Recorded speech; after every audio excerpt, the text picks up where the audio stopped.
Un ratito, por favor.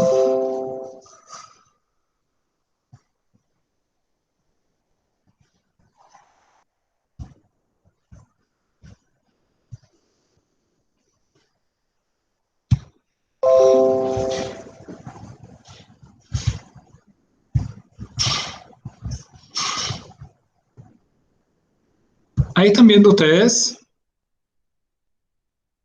Sí se ve, profe. Bueno, gracias. Eh, bueno, el tema de exámenes, yo creo que mañana vamos a tener ya las correcciones hechas. Eh, el examen en realidad fue bastante, creo que no sé cómo, no pude hablar de algo bien con Arquímedes sobre su parte, pero en líneas generales no fue malo. Esperaba un poco más, sí. Hubieron notas bajas, sí, me sorprendió eso. Pero en líneas generales eh, estuvo bastante bien, ¿sí? Yo creo que mañana van a estar las notas ya. Rebeca, vos podrías pasarme después el calendario y cuándo es el siguiente examen. Entiendo que el siguiente examen era en mayo, pero quiero saber hasta cuándo van las clases, por favor. Dale, profe, te paso. Bueno, para ir acomodando porque demora este tema de esta forma, esta metodología, ¿verdad? Es bastante complicado. Eh, Profe, en junio es el siguiente examen. ¿Tenés la fecha? El 14 de junio. Y las clases van hasta Fines de mayo por ahí, profe. ok, o sea, nos quedan más o menos 8 clases, 7 clases más o menos. Miramos acá el calendario. Tenemos 1, 2, 3, 4, 5, 6, 7, 8 clases, exactamente 8, 9 clases sería hasta el 31 de mayo. eh, Hasta el 29. Hasta el 29. Ok, Sí, entonces profe. nos quedan 8 clases, concretamente. Muy bien. Bueno, está bien. Vámonos. Bueno, ya terminamos de ver lo que es soldadura propiamente, procesos, lo que atañe a condiciones de soldadura para procedimientos, materiales de aporte y cosas así. Entonces, ahora lo que vamos a trabajar ya directamente es en presentar la fisuración inducida por hidrógeno en soldadura, que vamos a ver los defectos que se van generando en la soldadura, y esos defectos son los que terminan eh, generando un problema que puede ser estructural finalmente, y eso es lo que vamos a ir estudiando acá, ¿sí? Bueno, entonces estamos en fisuración inducida por hidrógeno en soldaduras. Ok, vamos a entrar, voy a ir marcando esto. ¿Sí?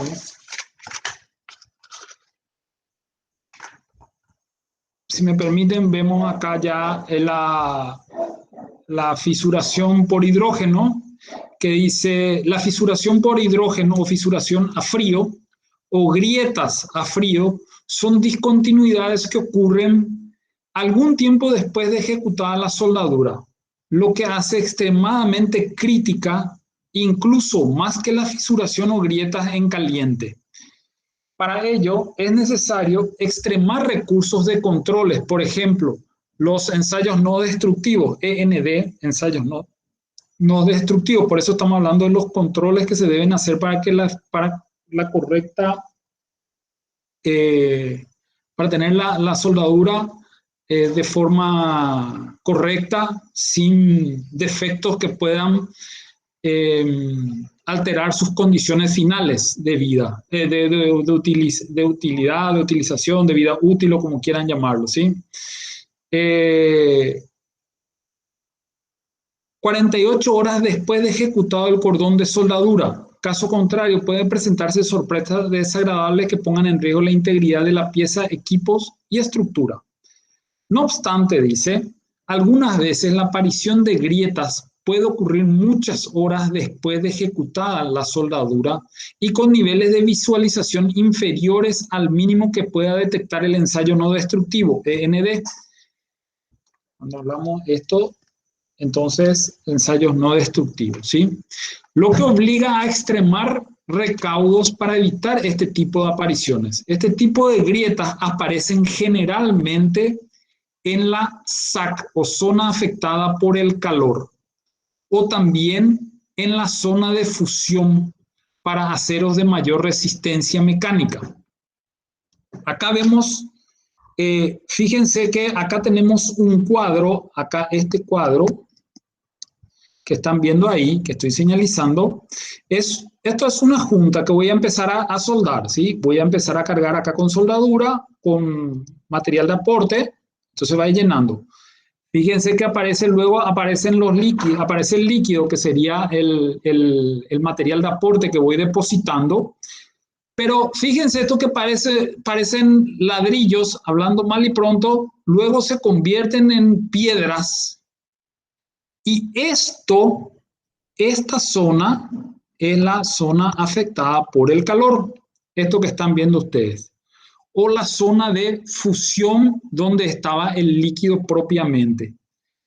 ¿Qué quiere decir eso? ¿Recuerdan cuando nosotros en las clases empezamos hablando de cuando incorporamos calor a un material, la estructura molecular o la microestructura de ese material sufre transformaciones? Esas transformaciones son las que nosotros vemos reflejadas acá en forma esquemática en esta presentación, en este cuadro que tenemos aquí a la derecha, y que de unos simples ladrillos luego se convierten en piedras. Bueno, esa es la zona, la estructura, la molécula, como yo le había comentado en aquel momento, haciendo una analogía, es como que sienten el calor y empiezan a moverse para salir, o la estructura no sea afectada totalmente, perdón, el material no sea afectado, huyen del calor. Entonces, esa zona hasta donde la temperatura llegó, que podría ser esta, donde la temperatura pudo afectar a la estructura molecular, es la zona afectada por el calor. Antes de pasar, nomás muestro acá esta fisuración en frío. Fíjense esta grieta que se produce acá. Fíjense esta otra grieta que se produce acá.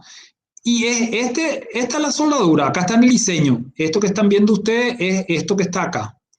Entonces, esta parte que ustedes están viendo acá, es lo que sería esto de acá en mi dibujo. ¿Se entiende, verdad? Entonces, ¿qué es lo que está ocurriendo? El material base es el que se ve afectado con esas grietas. ¿Por qué le llaman una fisuración en frío? Porque acá esta es la zona de fusión, pero la fisuración se produjo en esta zona, pero esta mancha que ustedes están viendo, este sombreado acá, que aparece en esta zona, esta es la zona afectada por el calor, que era lo que yo les mostraba en este dibujo acá nuevamente. ¿Sí? Entonces ahí tenemos una fisuración en frío, que es lo que se detecta, que es uno de los defectos principales de soldadura y que más problemas pueden traer porque no son detectables, como decía acá. Fíjense que decía con niveles de fisuración, de visualización, perdón, inferior al mínimo que pueda detectar el ensayo no destructivo. El ensayo no destructivo, dependiendo del tipo de ensayo que utilice, yo voy a mirar la soldadura propiamente. Casi no llego, dependiendo del tipo de ensayo que utilice, que vamos a ver más adelante, no llego al material base o no llego a la zona afectada por el calor. De ahí la importancia de este control, ¿sí? Nuevamente, la fisuración por hidrógeno es consecuencia simultánea de 4 factores. 1, de hidrógeno disuelto en el metal fundido, ¿sí? 2, tensiones residuales asociadas a la soldadura. 3, la microestructura frágil, normalmente la martensita, que es la martensita, es una estructura de baja tenacidad, cuando saturada en hidrógeno es considerablemente frágil, ¿sí? Y 4, a la baja temperatura, por debajo de 150 grados. Esas son las consecuencias, son los 4 factores que generan esa consecuencia de fisuración por hidrógeno. Además dice que ninguno de los 4 factores arriba mencionados aisladamente provocan la fisuración, aisladamente.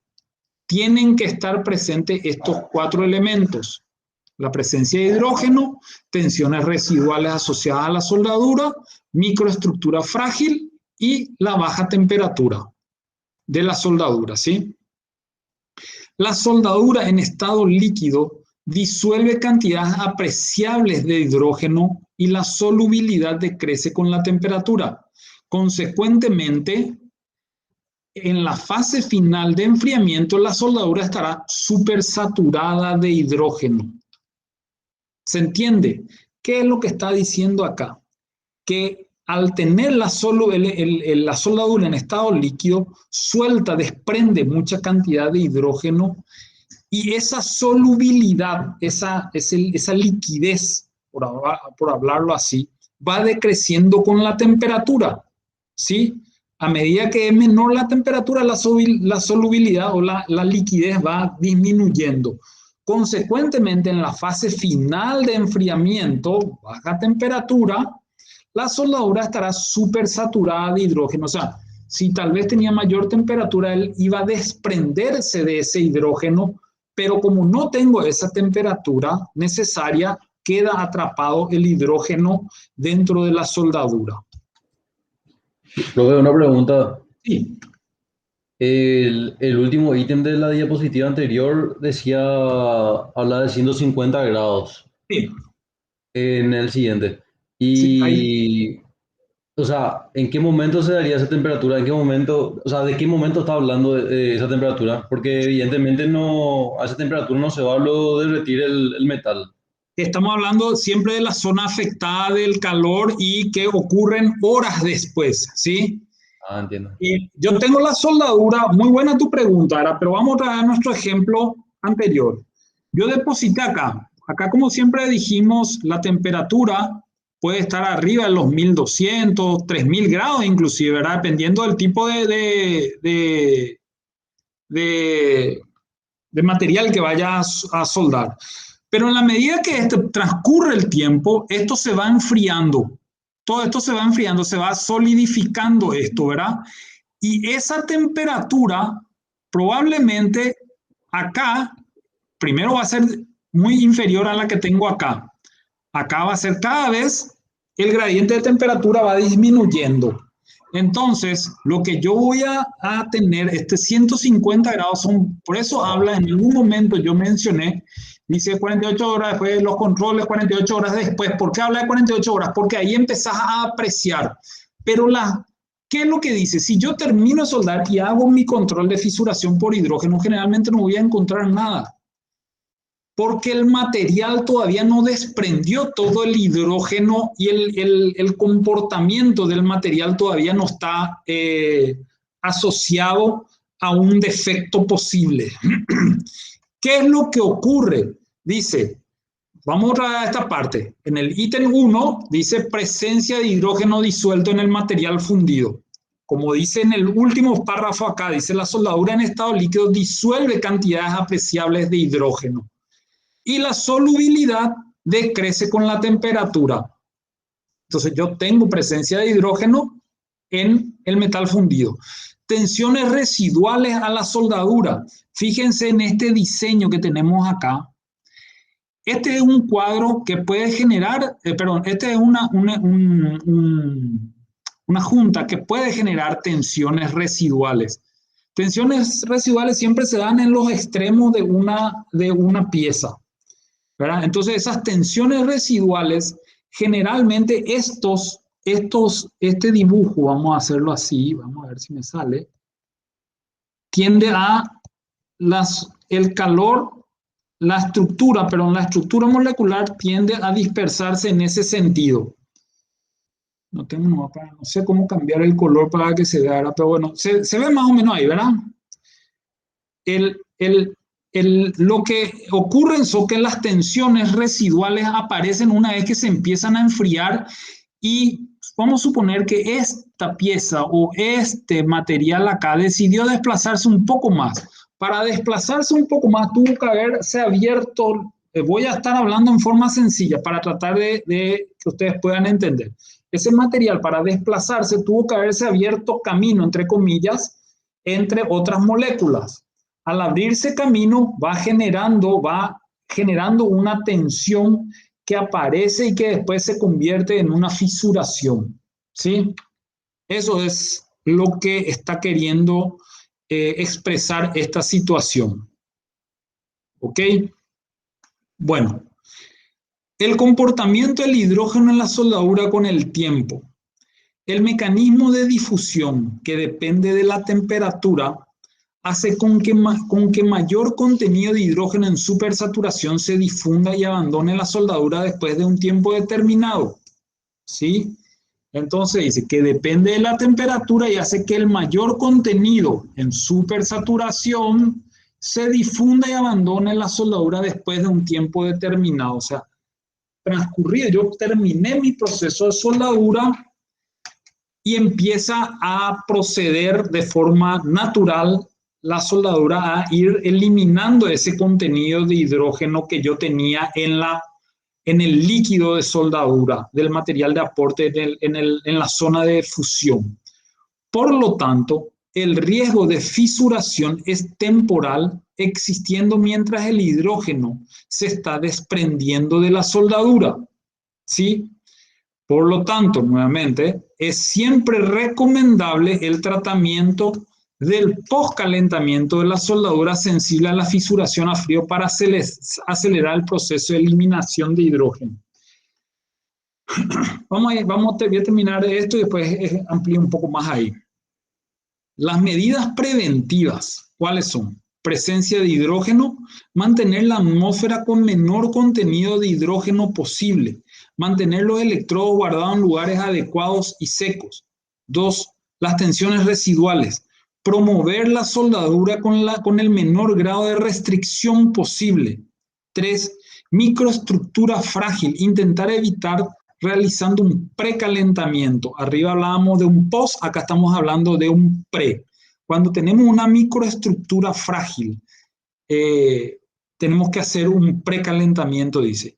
Y luego la temperatura, realizar un postcalentamiento de aproximadamente 2 horas a 250 grados para promover la difusión del hidrógeno. Bueno, en resumen, ¿qué es lo que está queriendo hacer acá?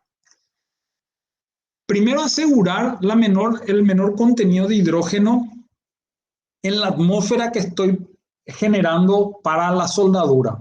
Recuerdan ustedes que se generaba en el arco, se genera una atmósfera que una de las funciones principales es la protección. Ese gas que se produce protege del medio ambiente o del medio donde se está desarrollando la soldadura de posibles impurezas y todo eso. Bueno, esa entonces decimos es mantener esa atmósfera que se genera con el menor contenido posible. ¿Y cómo podemos hacer eso? Recuerdan que nosotros hablamos de que los electrodos tienen que tener un tratamiento o una protección como para que no se generen, estos electrodos no generen problemas posteriores en el momento de la soldadura. Entonces, yo les cuento una experiencia. O sea, cuando nosotros yo estaba trabajando hace 20 y largos años. Mi primera experiencia en la parte, metalmecánica grande, pues yo antes ya había trabajado en otro lugar, pero mi primera experiencia sí en obras de montaje electromecánicos y metalmecánicos, empezaba este tema de los controles y todo eso, con la esfera de Petropar, los tanques de Shell que hicimos, o sea, todos esos lugares a mí me hicieron acumular un cúmulo de conocimientos que en aquel momento en nuestro país, así como el control de calidad de cualquier trabajo que uno realizaba era medio todavía sí era el que te calificaba a los soldadores porque Itaipú le exigía a través de los contratos que tenía que ellos debían calificar. Bueno, nadie más hacía. La empresa donde yo estuve empezó a hacer eso. Eso significaba tener controles adicionales en un proceso de soldadura. Eso obligaba a que los materiales que utilicemos no solamente sean de calidad, sino que también los materiales sean resguardados con calidad. Entonces yo recuerdo que nosotros generamos, imagínense, estoy hablando del 95, ¿verdad? Más o menos el año. Algunos tal vez ni nacieron todavía, ¿verdad? Pero bueno, 94, 95, sí. Nosotros compramos una estufa, fabricamos una estufa. La estufa, la función que tenía era de mantener el electrodo básico que tenía, que era muy higroscópico, o sea, absorbe mucho la humedad. Lo que hacía esa estufa era mantener el electrodo seco. Las normas constructivas para esos tanques que estábamos fabricando exigían que una vez sacado de la estufa, que era una caja tipo un freezer vertical, vamos a hablarlo en términos corrientes hoy, y dentro de eso todo resistencia y tenían una temperatura de 70, 80 grados, no recuerdo si no era más, me parece. Nosotros con guantes manipulábamos, o sea, digo nosotros, el equipo manipulaba con guantes, había un depositero que era el que se encargaba de pasarte el electrodo. Te entrega a vos, soldador, el electrodo que vas a utilizar, vos le decís, no sé, dame 1 kilo, ¿verdad? De electrodo. Entonces, ¿qué diámetro? Tanto. Entonces el tipo agarraba, sacaba, te entregaba el kilo, que ya estaba más o menos. 1 kilo en un electrodo de diámetro tanto significa X cantidad de electrodo. Entonces el tipo contaba, bueno, 1 kilo tú te entregaba así. Y vos ese electrodo que sacabas, ponías otra vez en tu estufa individual. Esa estufa individual. Perdón, ¿hay alguna pregunta? La séptima o tercera dica que se puede dar por poco Argentina ahora. Ahora No estoy entendiendo, parece que alguien se metió en la conversación, ¿verdad? Alguien dejó prendido su micrófono nomás, bro. Ah, bueno. Bueno, sigamos.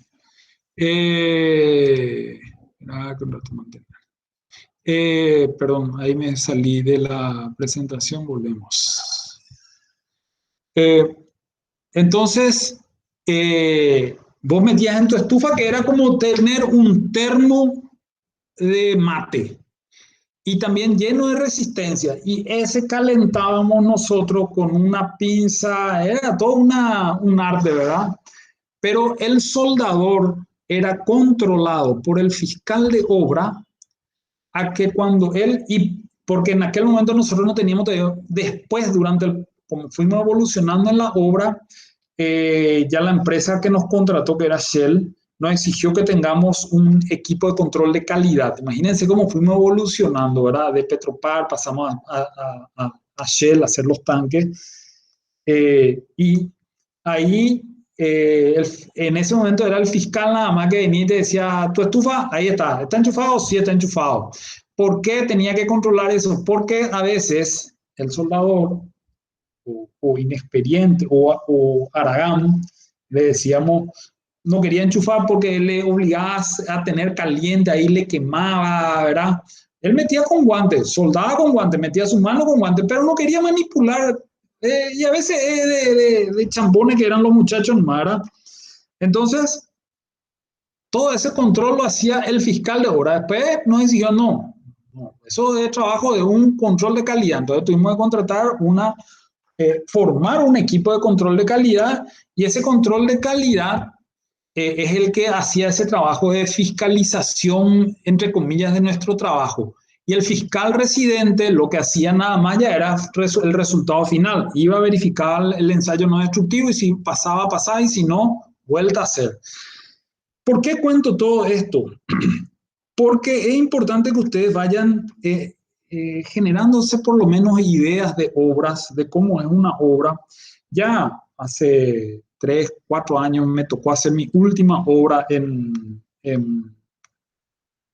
justamente por Petrobras. Hicimos la ampliación del tancaje en la planta y yo estaba como gerente de ingeniería ahí, entonces me tocaba trabajar, ¿verdad? Directamente sobre los equipos y le habíamos contratado, Petrobras le contrató al CIE.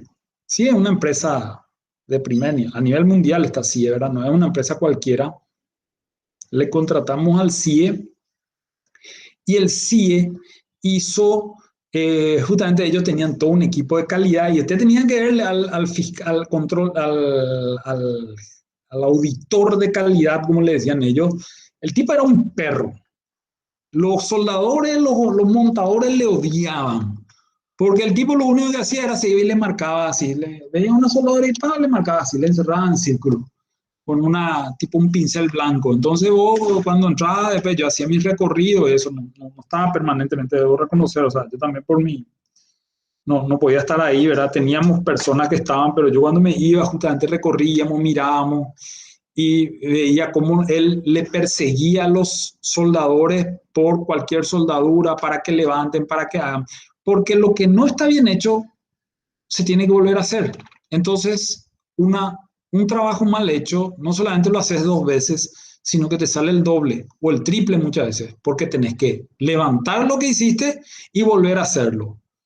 Entonces te sale 3 veces. Es la primera vez que hiciste, reparar, sacar todo, limpiar todo y volver a hacer. Son 3 pasos que generan un costo adicional que hoy las empresas, afinadas como están en la cuestión presupuestaria, tienen mucha incidencia. Entonces era algo muy que quiero tratar de transmitirles a ustedes para la experiencia en campo, nomás como siempre es importante, ¿verdad? Luego tenemos las tensiones residuales. Promover la soldadura con menor grado de restricciones posibles. ¿Qué es lo que decíamos? De repente un enfriamiento, porque yo siempre hablé de las extremidades o puntos o aristas. Ahí es donde tenemos la mayor cantidad de tensiones porque se encuentran 2 puntos, o sea, se termina en una punta y al terminar en una punta, sí o sí, se encuentran microestructuras que generan tensiones ahí. Y esas tensiones se transmiten a lo largo de la soldadura y de la pieza del material base y eso uno tiene que eliminar. Yo no sabía, aprendí en la Argentina cuando estuve haciendo un curso justamente de esto hace unos años. Y, por ejemplo, hacían tanques para camiones, estos camiones que transportan GLP. Las paredes de estos tanques son paredes de mucho espesor, no son paredes. Y el material del GLP, del GNC, gas natural comprimido, es mayor aún que la de estos tanques de GLP, ¿verdad? La presión interna que se genera. Pero por eso las restricciones o los controles, mejor dicho, de la soldadura eran tremendos. Y aprendí cómo se hacen los alivios de tensiones en la soldadura. Y es como que le pone, cuando uno hace tiene un estudio, un electrocardiograma, te ponen ¿cómo le voy a decir? Cables por todos lados, con terminales, ¿verdad? Sensoriales y todo eso. Bueno, los alivios de tensiones se hacen así más o menos en esos tanques, o sea, se van trasladando tensiones y eso así como para poder aliviar y se pone alrededor del tanque, ese tanque no entra, es como un tinglado y los tanques ya terminados se meten ahí, ¿verdad? Terminado de soldar y eso no entra todo el tanque, entra la mitad de un tanque, después se da vuelta, entra otro tanque. Fue en la fábrica que yo estuve, ¿verdad? Capaz que en otro lado haya otra estructura, ¿verdad? Pero ahí se hacían los alivios de tensiones, ¿verdad? Cuando no tenemos esa posibilidad, ¿qué pasa en una obra de un tanque que yo estoy haciendo en el campo? Vamos, en el campo, digo, Petropar, en la terminal de Petrobras, en la terminal de Ecopetrol, en la terminal de un emblema. Yo estoy haciendo un tanque y no puedo llevar a un tinglado para que me hagan el alivio de tensiones, tengo que hacerlo ahí. Entonces, ¿qué es lo que dice? Es generar un proceso de soldadura que asegure o que mitigue esa generación de tensión residual. Y vamos a verlo más adelante cómo se hace eso, cómo se procede en eso, ¿sí? Después tenemos la microestructura frágil, evitar realizando precalentamiento. O sea, si yo tengo un tanque cuyas características del metal base que voy a utilizar, yo tengo y veo que tiene estas condiciones, no quiero entrar en ese detalle, ¿verdad? Pero tiene estas propiedades, ese metal base. Entonces yo ya sé con qué tipo de material voy a tener, ¿verdad? O sea, en las normas internacionales de metal, de laminados metálicos, ¿verdad? Perdón, se me va el nombre, o sea, pues chapas que voy a usar, ahí está. Puede ser una A36, una SAE 1010, 1020. Son características que tienen las chapas que yo voy a utilizar. Pero una A36 o una SAE 1010, 1020 son diferentes totalmente. Son dos chapas, sí, pero una tiene una característica y otra tiene otra característica. La A36 aguanta mucho más el calor, y las SAE 1010, 1020 no aguantan tanto. Entonces, el proceso para evitar que esa microestructura frágil se distorsione. ¿Cómo se puede distorsionar? Va a generarle mucho problema. O sea, vos vas a hacer una soldadura y después mirás tu soldadura y parece todo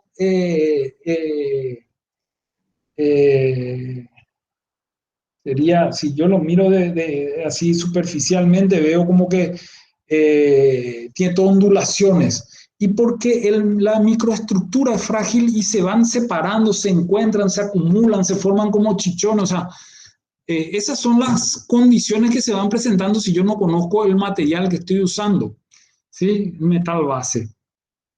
Y luego habla de la temperatura, ¿verdad? Realizar un postcalentamiento de aproximadamente 2 grados 250. Esto es no le digo que vas a decir siempre, ni que esto está bien, ni que son algunos tips que estamos mostrando, nomás hacer un postcalentamiento. O sea, ¿qué significa eso? Y a veces vos le pasás, no sé, me tocó soldar, no, pero sí controlar, ¿verdad? Soldaduras hechos a la intemperie en la madrugada, porque teníamos que terminar una obra, estábamos en el medio de la nada, y a mí me tocaba el turno de madrugada, de noche y madrugada, ¿verdad? Teníamos que entregar a las 6 de la mañana para que el siguiente grupo empiece a soldar. Hacía un frío de cagar, y empezábamos la soldadura con una temperatura a las 6 de la tarde, y para las 2, las 3 de la mañana la temperatura podía haber bajado 10 grados de eso. Entonces, nosotros teníamos que hacer todo un trabajo de precalentamiento para la tubería, pero el más importante era el postcalentamiento, porque la temperatura ambiente era tan fría que teníamos que asegurar de que el postcalentamiento sirva en el proceso justamente de evitar la fisuración por hidrógeno. Son anécdotas que voy contando nada más para explicarles Profe, qué significa. Sí. no sé si vas a explicar más tarde, pero ¿cómo, por ejemplo, hacen el calentamiento del metal? Y por eso yo les comenté, uno fue aquella experiencia del tanque cisterna, ¿verdad? Otro es, ¿qué es lo que vos le pones como una manta y le transmitís el calor en forma proporcional y todo eso? ¿Qué era lo que nosotros hacíamos con las cañerías en aquel momento cuando estábamos, ¿verdad? Que no teníamos ninguno, le metíamos soplete, pero no encima, sino que a una cierta distancia, y no que se te quede al rojo vivo, sino que darle una pasada de calor con un soplete, ¿verdad? Como para que ayude a diluir ese hidrógeno saturado en la soldadura y que se pueda expandir, que pueda, diluirse y salir para que no te genere esa fisuración por hidrógeno o en frío, ¿verdad? Porque ¿qué es lo que pasa? Si el hidrógeno, como decimos, como está saturado, sobresaturado en el líquido de soldadura, al enfriarse rápido, queda atrapado. Entonces yo tenía que, con el postcalentamiento, que era como, hablando mal y pronto, el soplete sería como pasarle un secador de pelo. Le pasa y le va hasta que nosotros teníamos como les comenté, generamos un departamento de control de calidad y ahí se hacían todas las normas, se verificaba en qué era que decía para esta temperatura, vos tenés que soldar en estas condiciones, con estas condiciones del medio ambiente, vos tenés que soldar de esta manera, el precalentamiento tenés que hacerlo a esta temperatura, con este material tenés que hacer de esta forma, el postcalentamiento tenés que hacer, o sea, estaba todo procedimentado esto. Entonces era solamente implementar el procedimiento o aplicar el procedimiento. Eso era lo que hacíamos. ¿Sí? ¿Se entiende, bro? Y acá tal vez me adelanté esto tendría que estar tal vez un poco antes, que son las zonas de soldadura. Este es un esquema de la zona de soldadura. Ahora tenemos en el 1, que es esta zona. Fíjense, dice la zona fundida, que es el vacío que se llena con material líquido. Sus límites son el borde, ¿sí? Son las paredes, son las paredes, yo no sé por qué le dije el borde, pero son las paredes del metal base, ¿sí? Entonces, este es el límite de esta zona fundida. La zona de unión o ligación ya es el borde, son las paredes del molde, ¿sí? Son las paredes de esta junta a ser soldada. 3, la zona afectada por el calor es la zona que no tuvo.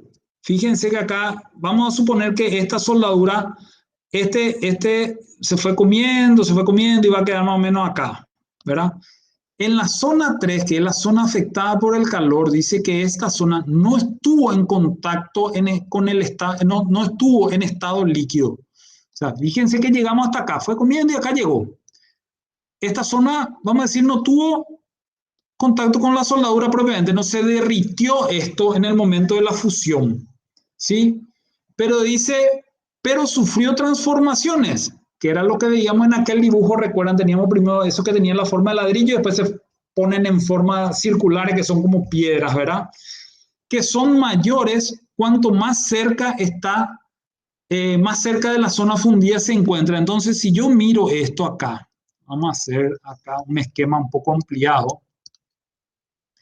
Yo voy depositando la soldadura, ¿sí? Voy teniendo esto así, voy formando mi esquema acá. Vamos a ir hasta ahí. Entonces, acá y acá. Dice, esta estructura, a medida que se va alejando, se vuelve más chiquitita. ¿Sí? Perdón. En la zona donde yo estoy acá, después a medida que se aleja, se va achicando. Entonces es lo que dice, cuanto más cerca de la zona fundida se encuentra, que son mayores, ¿verdad? Las transformaciones, esta estructura se transformó más, pero en la medida que se aleja, llegó hasta acá nomás, hasta ahí, ¿verdad? Entonces mi zona afectada es toda esta, pero no estuvo en contacto, los líquidos solamente llegó hasta acá. Acá es donde se fundió, vamos a decir. El resto de la estructura molecular se fue transformando hasta un cierto punto. Después de acá, vamos a decir, vuelvo a tener vamos a ver ahí si me permite dibujar esta porquerita. Acá sí. Va, te interrumpa. En No, la claro. esquina inferior izquierda, vos podés cambiar el color del lápiz para que se vea mejor. ¿Dónde? En la esquina inferior izquierda te va a aparecer unas opciones. Si bajas un poco tu cursor, ahí hay un lápiz. ¿Acá? Sí. Y ahí podés cambiarle color porque allá antes no se ve ese color. Vamos a darle, no pongo negro. Vamos a ver si me permite, vamos a ver si acertaste. ¡Hija de calidoche! Bueno, espectacular. Espectacular, bueno, ya está, gracias. Entonces, bueno, fíjense, vamos a ver acá, entonces decíamos que esto se va cayendo acá, ¿sí? Ya no, por tanto tiempo estuvimos así, ¿por qué hablaste recién ahora? Bueno, y después esto como que se va achicando y después ya se vuelve normal, que era lo que teníamos antes, ¿sí? ¿De qué depende el tamaño de la zona afectada por el calor? Depende del precalentamiento. Cuanto más tiempo es expuesta a la soldadura, más grande es el aporte de calor en la SAC. O sea, ¿de qué depende todo este tamaño? Y depende solamente de cuánto tiempo yo le hice el precalentamiento. Y si no le hice precalentamiento, y no vas a tener una zona afectada muy amplia, ¿sí? Porque las estructuras no se disiparon por efecto de ningún calor anterior, sino que se fueron trasladando solamente en el momento de realizarse la soldadura.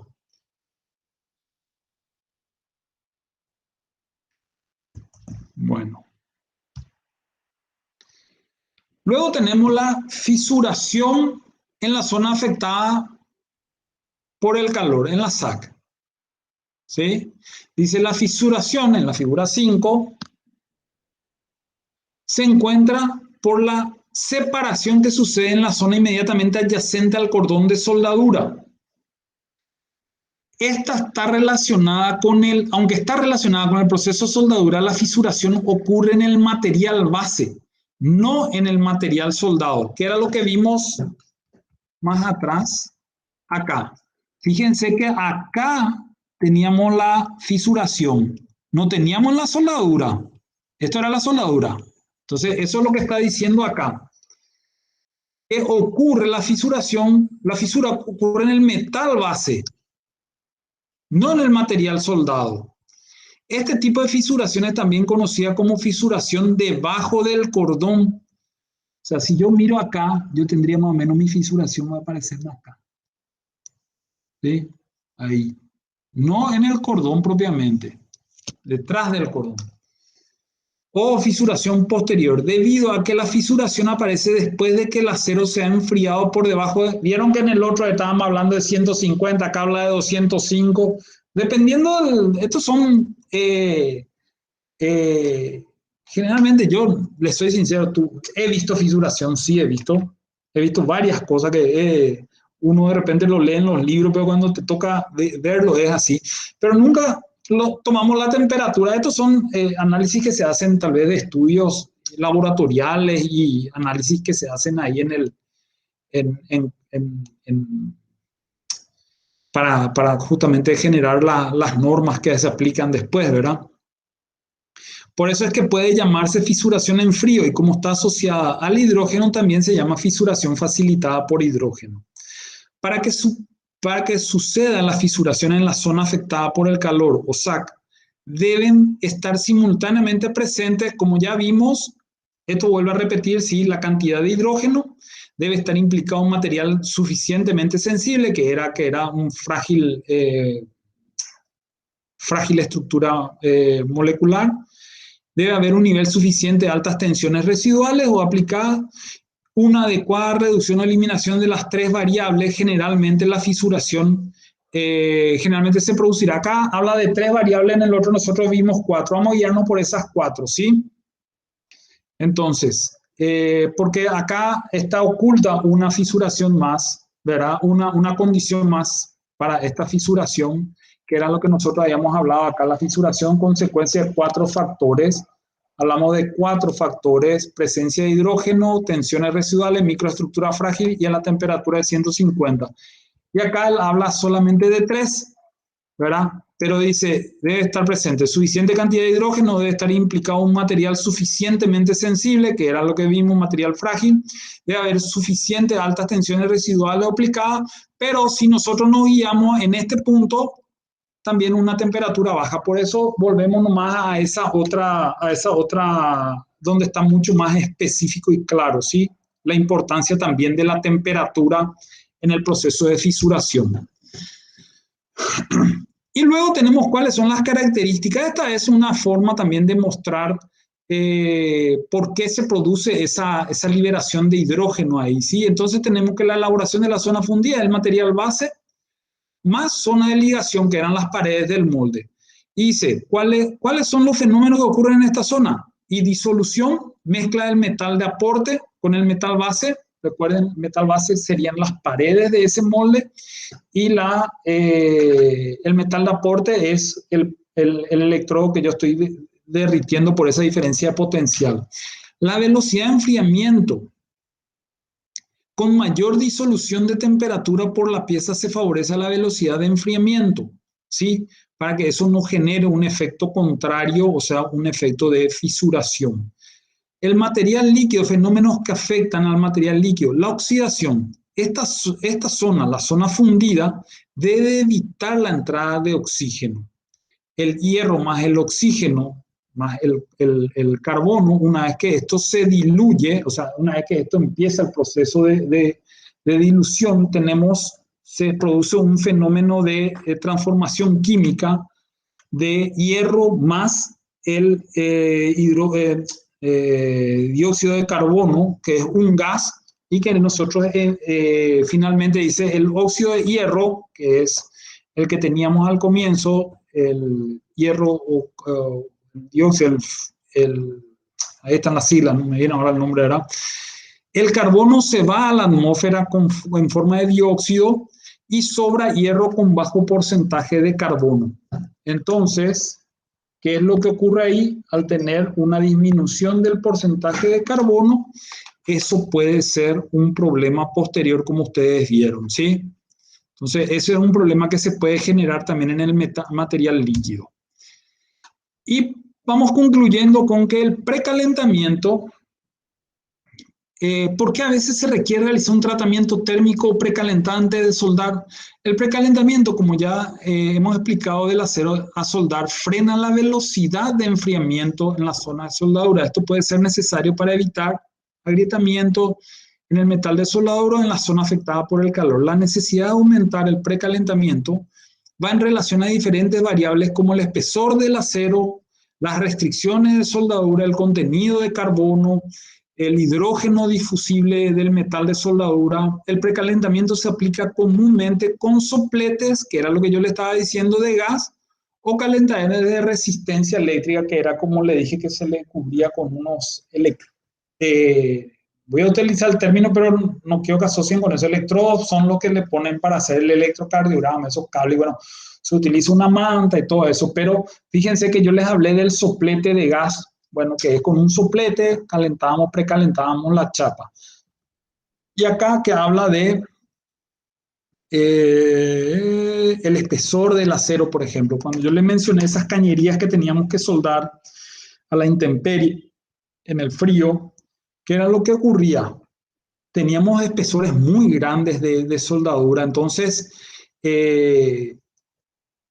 había circulación de viento por dentro, ¿verdad? Porque era cañería, y otra vez la temperatura exterior. Entonces se cruzaban temperaturas diferentes entre el interior y el exterior, que obligaba a que hagamos nosotros precalentamientos y postcalentamientos.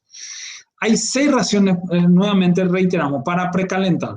El precalentamiento es la principal defensa contra la fisuración por hidrógeno, permitiendo a este difundir fuera del metal de soldadura, o sea, la eliminación del hidrógeno, ¿verdad? Disminuye la velocidad de enfriamiento del metal de soldadura y el resultado es una microestructura más dúctil y resistente a la fisuración, que era por todo lo que ya estuvimos explicando. Disminuye algo de tensiones residuales al reducir la diferencia de temperatura entre el metal de soldadura y el material base, minimizando la contracción. Vuelvo al ejemplo de la cañería. Mantiene el acero a una temperatura superior a aquella por debajo de la cual ocurre la fractura frágil. Compensa las pérdidas de calor en secciones gruesas de acero y especialmente en aleaciones de alta conductividad térmica como el cobre, aluminio, evitando fallas por falta de fusión del material base, y reduce la porosidad debido a la presencia de humedad. ¿Sí? Bueno, ¿cuál es la influencia del carbono equivalente? Saber la temperatura de precalentamiento en los aceros al carbono y en los aleados y en los aceros aleados es una desea antes de someterlos a cualquier tipo de soldadura. Aunque el material sea de muy bajo contenido de carbono y creamos que no lo necesite, se debe tener en cuenta que después de un determinado espesor es necesario considerar un rango de precalentamiento, ya que así se puede controlar la velocidad de enfriamiento y contrarrestar efectos contraproducentes en la SAC. Como para el mismo metal de soldadura, la ecuación más sencilla es aquella en la que el porcentaje de carbono se suma a un sexto del magnesio, del manganeso, perdón, y el sílice a un quinto de del cromo, el molibdeno, el vanadio y una quinceava parte del cobre y del níquel. Esto tenía una fórmula, yo saqué la fórmula, nunca usé yo esta fórmula de carbono equivalente, pero sí guarda relación con este ejemplo que ustedes ven acá. Como el carbono sobra hierro con bajo contenido de carbono, entonces esto que nosotros estamos viendo acá es justamente relacionado con eso, ¿verdad? Tratar de calcular el carbono equivalente para tener que ese porcentaje entonces fue analizado. Yo particularmente no lo hice ni supe, tampoco estuve en el área de proyecto, en el área de laboratorio de una industria metalmecánica para saberlo. No digo que no lo hagan. Yo creo que para los trabajos de grandes exigencias y donde los controles no van a ser muy rutinarios, tal vez sí, pero yo no los conozco, ¿sí? La utilidad de la temperatura de precalentamiento entonces es la de establecer temperaturas de calentamiento previa al proceso de soldadura y a su vez contribuir con la relativa soldabilidad de un acero. Podemos afirmar también que tiene un efecto secundario al reducir tensiones residuales, ya que disminuye el gradiente de temperaturas asociados a la soldadura y a su vez cumple con la función de determinar y o disminuir la velocidad de enfriamiento, que era todo lo que veníamos diciendo. Dejé la fórmula, perdón. Acá está la fórmula que le había dicho. Yo pensé que es aquella. Quedó clavado, no tenía tal vez que mostrar. Pero bueno, acá dice básicamente que indica el carbono equivalente. Es la soldadura por arco de aceros al carbono y de baja aleación, el endurecimiento de la zona afectada de la SAC del metal base es causado normalmente por la transformación de austenita en martensita, que resulta de la rápida refrigeración de todo lo que veníamos diciendo. La velocidad de enfriamiento afecta la estructura molecular y todo esto. Para los aceros al carbono y de baja aleación, el efecto de composición se evalúa por medio del carbono equivalente desarrollado empíricamente con la siguiente fórmula, ¿verdad? Y está la misma fórmula que era lo que teníamos acá. Si ustedes se fijan, es esto. ¿Sí? Bueno, y por último, ¿qué indica? Por razones expuestas, el carbono equivalente es un indicador que puede ayudar a predecir la capacidad de endurecimiento o soldabilidad del metal base.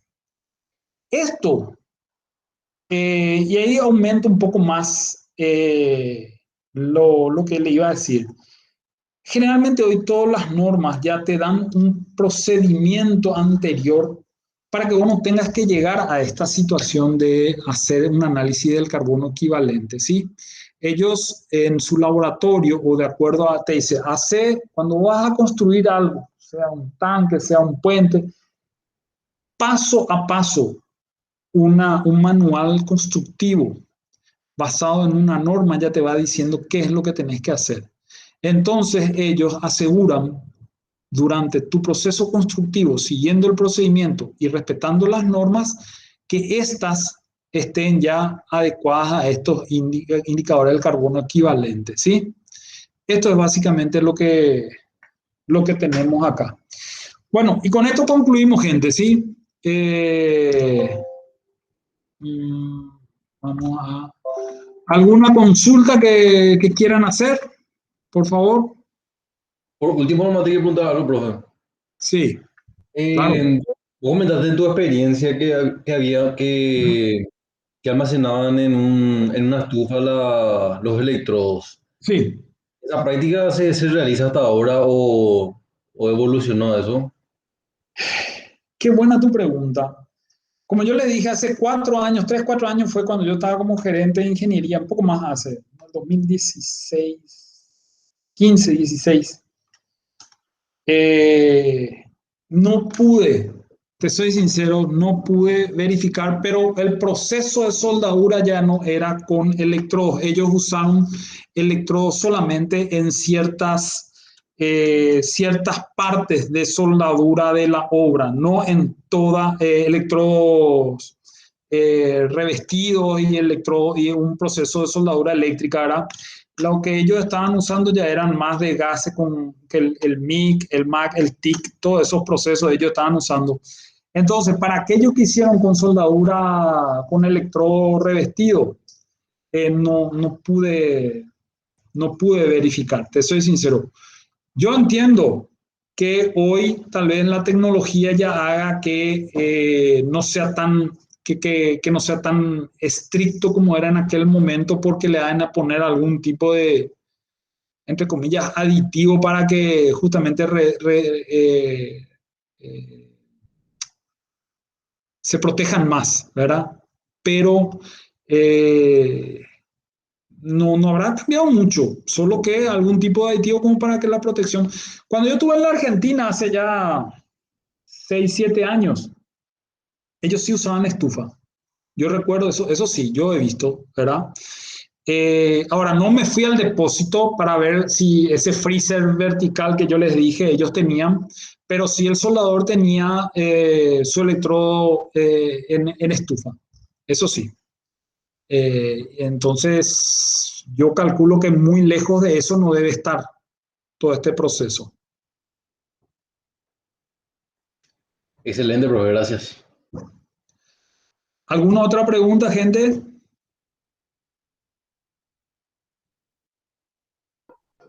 Creo que Bueno, todo claro, profe. bueno, les agradezco el tiempo. Nos vemos el próximo lunes si Dios quiere. Y bueno, Profe, sí, vos comentaste que para quitar las tensiones residuales se metían en un galpón o algo así. ¿Cómo se llama ese sí, proceso? ¿O cómo? alivio de tensiones. Un proceso de alivio de tensiones. Yo lo único les dije, o sea, lo que quería era transmitirles era que eh, como yo tengo que meter un tanque, un cisterna, entonces, ¿qué era? Se terminaba el tanque, se termina todo el tanque, ¿verdad?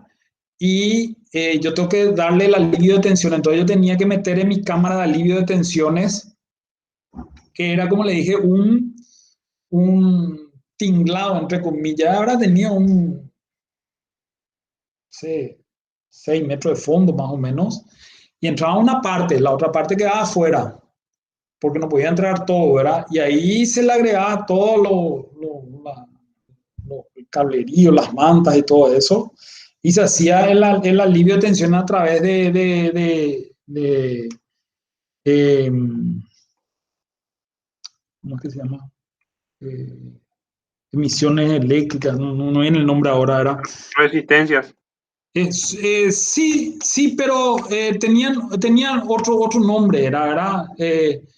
Lo que generaban era un calor puntual en ciertos lugares que eso se expandía, por eso le hablo de cables por todos lados y una manta que tipo una malla funcionaba ahí, y eso era lo que llevaba todo el, el transmitía el alivio de tensión. Ay, no me viene el nombre, disculpen que estoy un poco desordenado, pero básicamente era eso. Esto es muy atrapante, muy lindo. A mí, yo estoy en otra etapa nomás ya, ¿verdad? Pero siempre me gustó mucho la producción, los procesos constructivos y estar en campo, estar en fábrica, ver que se lleve adelante se materialice una idea, un proyecto, es lo más lindo, les soy sincero, es lo más lindo que uno puede tener, ¿verdad? Entonces, profesionalmente hablando. Entonces, yo lo viví apasionadamente hasta hace 5 años más o menos en que cambié abruptamente, ¿verdad? Y como le dije, estoy en el área comercial ahora y es otra cosa. Ahora hay que ir como Juan Dayola detrás de los guaraníes y antes lo que hacíamos era la parte de construcción, materializar proyectos es lo más lindo que puede haber. ¿Alguna otra pregunta, gente? Bueno, vamos quedando por acá. Si Dios quiere, nos vemos el lunes que viene. ¿Está bien? Les pido que se cuiden y cuiden a los que están con ustedes también, por favor, ¿sí? Gracias, profe. Estamos. Gracias a Saludos. todos. Nos vemos. Que pasen bien.